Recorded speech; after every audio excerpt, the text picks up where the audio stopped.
Ayan ang adobo ko mga loves. So, chicken adobo.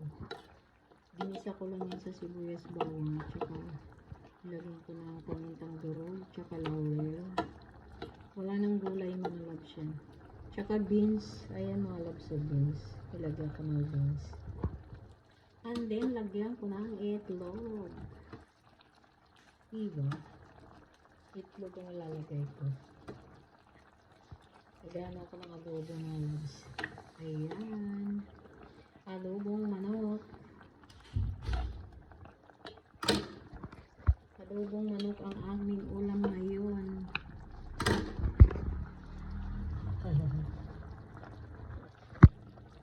Sarap. Adobo kayo dyan. Adobong wala ng gulay.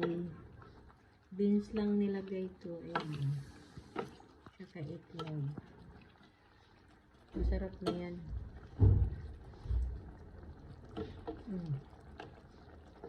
Parang di ko malasahan. Sarap. Wala nang labahan. Okay na.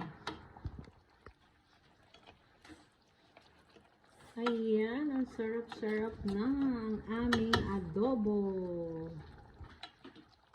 Adobong manok yan mga loves. Adobong manok yan.